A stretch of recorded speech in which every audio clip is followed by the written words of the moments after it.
Hai, semangat pagi semuanya. Senang sekali Sarmin dapat bertemu kembali dengan Bro dan Sis di channel kesayangan kita semua. Hari ini saya akan membahas sebuah topik kesehatan tentang protein. Protein itu hampir sering dilupakan oleh orang awam umumnya. Karena biasanya orang-orang selalu melihat karbohidrat dan lemak. Untuk diet, orang selalu mengatakan saya harus menghindari karbohidrat, saya harus menghindari lemak. Jadi sehingga tubuh kita akan kekurangan nutrisi yang sangat penting, yaitu protein.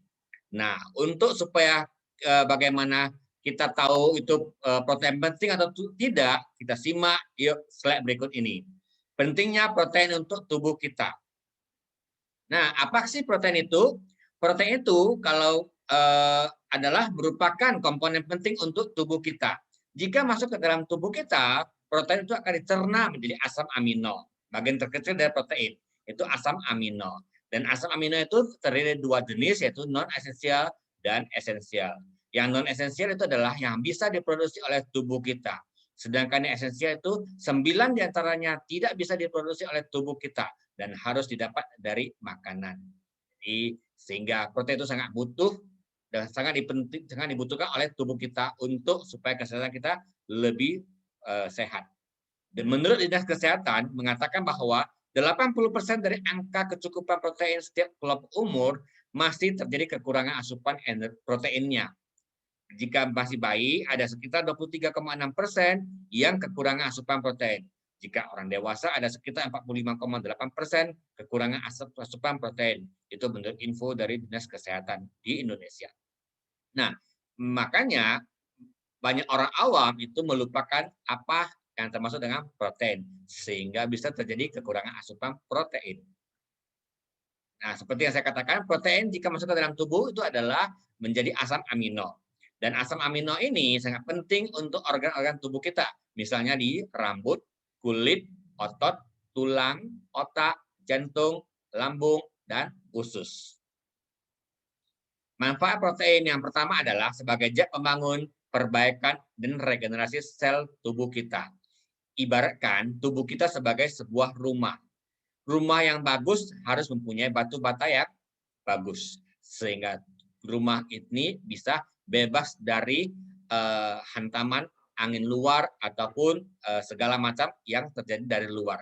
Tubuh kita juga butuh protein yang sangat bagus. Sehingga tubuh kita bisa menjadi lebih sehat. Tanpa adanya bahan dasar ini, tanpa adanya batu bata ini, yang dibutuhkan, maka sistem tubuh tidak akan bekerja dengan baik. Jadi protein itu seperti batu bata bagi tubuh kita, sangat penting sekali. Yang kedua adalah mendukung daya tahan tubuh kita. Protein bekerja sama dengan fitonutrisi. Fitonutrisi adalah serat dari 5 spektrum buah dan sayur.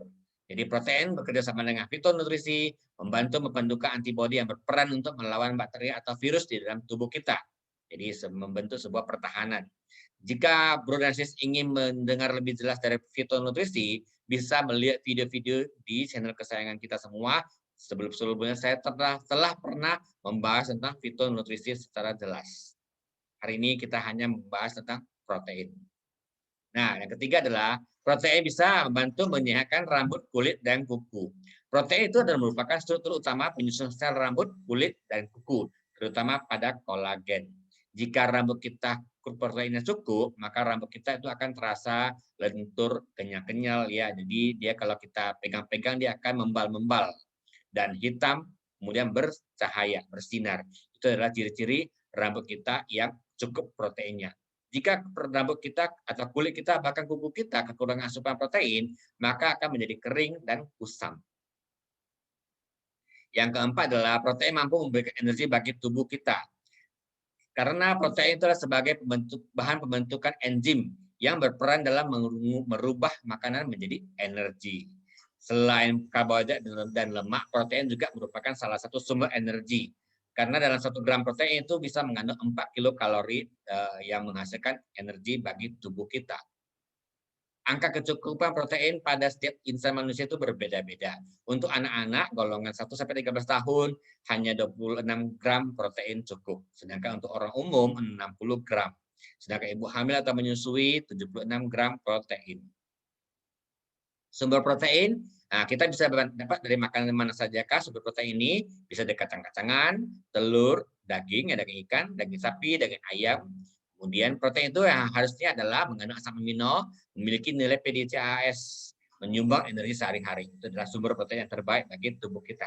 Nah, sekarang kita melihat manakah jumlah protein yang tertinggi dari sumber makanan di bawah ini. Apakah dari telur, dari paha ayam, dari satu porsi tahu, dari satu porsi tempe, ataupun satu porsi ikan bawal. Manakah jumlah protein yang tertinggi menurut Bro dan Sis? Yuk kita simak mana yang tertinggi. Ternyata yang tertinggi adalah dari satu porsi ikan bawal. Ada 25 gram proteinnya. Sedangkan tahu dan tempe hanya sekitar 5,8 atau 5,6 gram per satu porsinya. Nah, kalau kita lihat ulang, kita masih kecil, orang tua kita, ataupun sekarang kita sebagai orang dewasa, kita selalu memberikan asupan ikan bawal putih khususnya untuk anak-anak kita.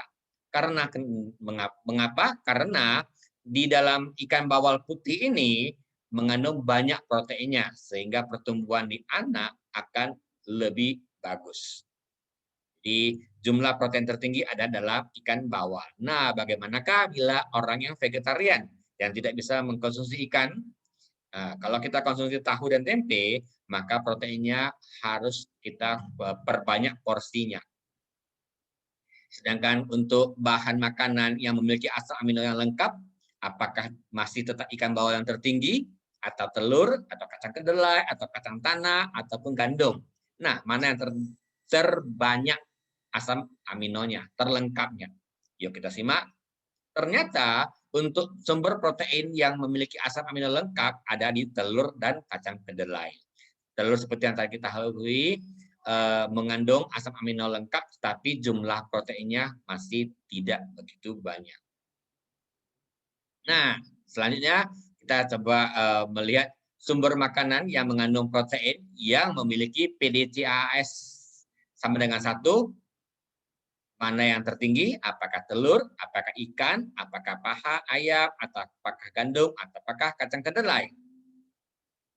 Menurut Bro dan Sis, mana yang terbanyak, tertinggi? Ternyata untuk jumlah protein yang memiliki PDCAAS sama dengan 1 atau yang tertinggi, itu masih dipegang oleh telur dan kacang kedelai. Jadi kalau kita makan telur banyak-banyak, kita akan dicerna sepenuhnya. Jadi kita tidak akan menjadi telur di dalam tubuh kita. Nah, sumber protein ternyata ada 2, ada sumber nabati dan sumber hewani. Yuk kita simak. Sumber nabati jumlah proteinnya rendah. Sedangkan sumber hewani jumlah proteinnya tinggi. Tetapi dalam sumber nabati lebih lambat terserap oleh tubuh. Rendah kolesterol dan lemak. Mengandung fitonutrisi. Jadi sangat bagus juga untuk tubuh kita. Sedangkan di sumber hewani jumlah proteinnya tinggi, tetapi sumber lemak jenuhnya juga cukup tinggi. Pemenuhan kebutuhan protein sehari-hari untuk tubuh kita.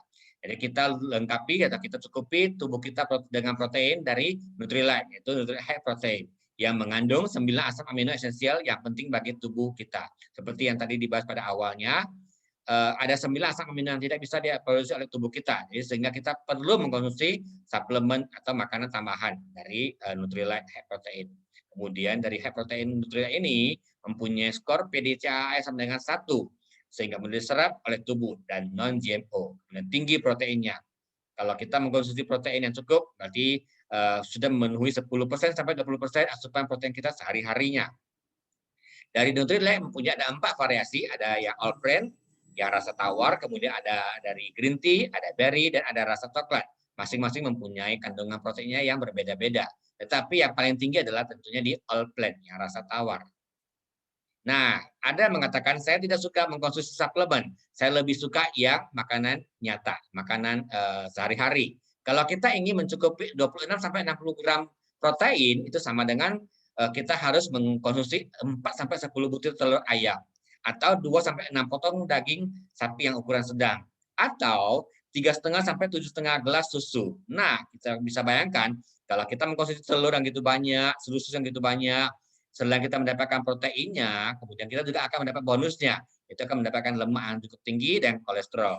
Nah, untuk lebih praktisnya atau rendah kolesterol dengan Nutrilite High Protein. Nah, saya akan mencoba membagikan video tentang protein all plant ini yang bisa kita konsumsi dengan berbagai variasi rasanya.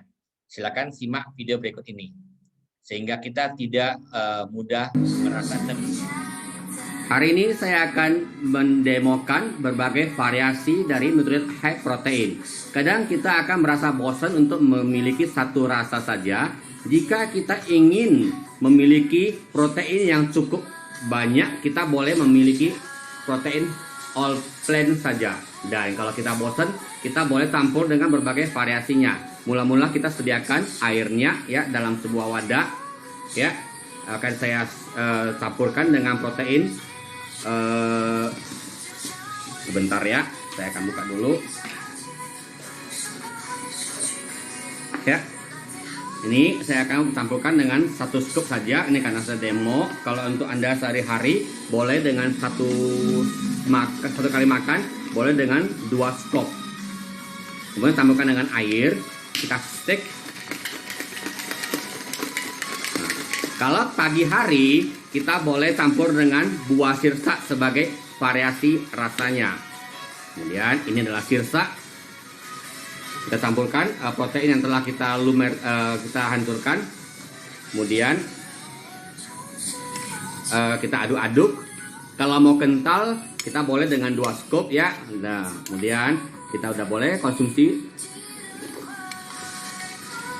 high protein dengan sirsa. Nah, dan kalau di siang harinya kita bisa mengkonsumsinya dengan buah nenas. Ya, buah nenas yang telah saya lumerkan. Ya, kemudian kita campurkan lagi dengan protein.